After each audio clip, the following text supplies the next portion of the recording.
Bismillahirrahmanirrahim. Assalamualaikum warahmatullahi wabarakatuh. Nama saya Farden Oktava Leon dari kelas PAI 3G.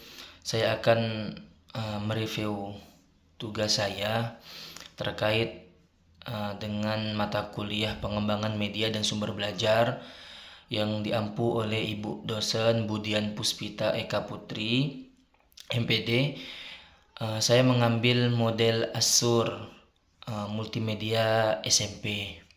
Baiklah, mungkin yang pertama ada tahap analisis ya.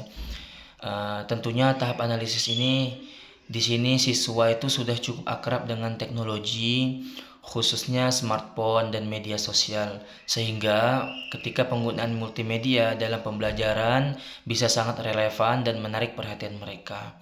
Dan tentunya kita bisa menganalisis secara spesifik proses daripada gaya belajar. Ya, setiap siswa tentunya memiliki gaya belajar yang berbeda ya. Ada yang menggunakan visualnya, ada auditor, kinestetik, verbal maupun logis ya. Berikutnya ada tahap state objektif. Tentunya di tahap ini kita akan menentukan standar kompetensi menyesuaikan dengan kurikulum yang berlaku, serta kita bisa mengidentifikasi tujuan pembelajaran seperti pengetahuan, keterampilan, ataupun sikap yang ingin dicapai siswa. Misal contohnya kita bisa menjelaskan daripada proses fotosintesis dengan benar menggunakan diagram interaktif. Berikutnya ada menyusun tujuan pembelajaran, terus mengintegrasikan multimedia, menggunakan pendekatan berbasis proyek juga bisa. Kita memberikan tugas berbasis proyek yang menggunakan multimedia.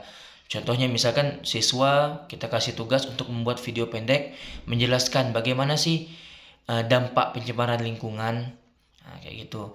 Terus memberikan penilaian dengan multimedia, ada juga evaluasi dan refleksi. Contoh misal kita memberikan materi, contoh aktivitas evaluasi dan refleksi. Kita memberikan materi kepada siswa tentang misal planet-planet ya. Terus siswa memahami urutan planet-planetnya. Terus tujuannya tentunya siswa dapat membuat diagram tentang planet. Terus medianya apa? Medianya bisa kita gunakan video animasi tentang planet-planet. Bebas menggunakan aplikasi apa. Mungkin mudahnya aplikasi Canva untuk mendesain misalnya. Berikutnya ada tahap metode, media, dan material. Dalam konteks pendidikan multimedia untuk jenjang SMP ada beberapa poin ya. Tentunya yang pertama adalah memiliki strategi media dan materi yang relevan ya. Terus memilih bahan yang sudah tersedia, memodifikasi bahan yang tersedia, mengembangkan bahan yang baru. Terus berikutnya ada utilize media dan material.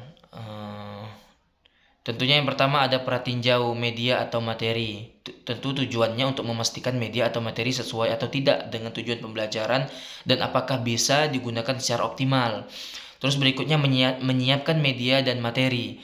Tujuannya agar media dan materi itu siap digunakan tanpa ada hambatan teknis. Berikutnya ada menyiapkan lingkungan, menyiapkan peserta didik tentunya. Tujuannya membuat siswa siap menerima pembelajaran berbasis multimedia.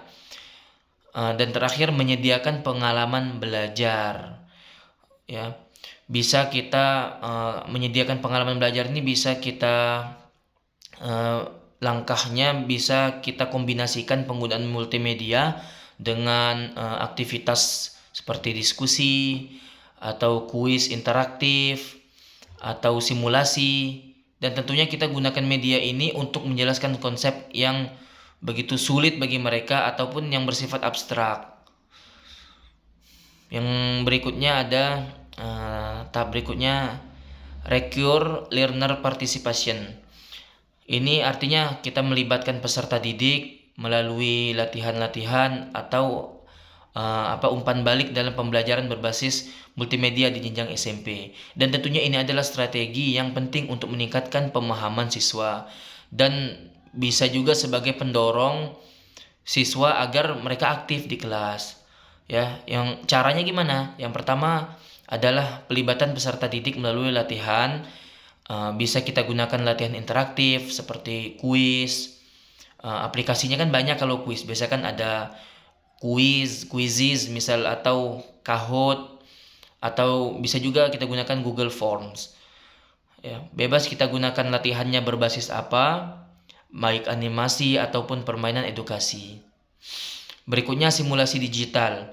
Menggunakan simulasi fisika ataupun matematika untuk memecahkan masalah dunia nyata. Simulasi sejarah untuk memahami peristiwa penting misalnya. Terus berikutnya ada proyek multimedia. Kita bisa membuat video pembelajaran pendek tentang suatu topik, membuat presentasi digital dengan unsur-unsur interaktif seperti animasi misalnya. Tentunya ini bisa bermanfaat untuk siswa SMP tersebut, melatih kreativitas siswa, bisa juga memperkuat pemahaman dengan cara mempraktiknya secara langsung. Berikutnya ada umpan balik dalam multimedia. Di sini dibagi dua ya. Tentunya pertama umpan balik otomatis dan umpan balik peer to peer.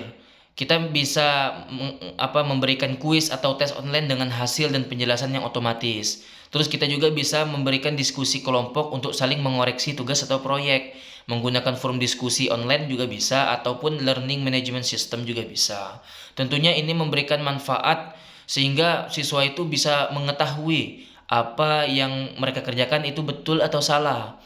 Ya, terus siswa itu bisa terbantu proses belajarnya baik dari perspektif temannya juga bisa. Jadi bisa mendapatkan informasi-informasi yang baru dikarenakan berkolaborasi dan berkomunikasi dengan teman-temannya.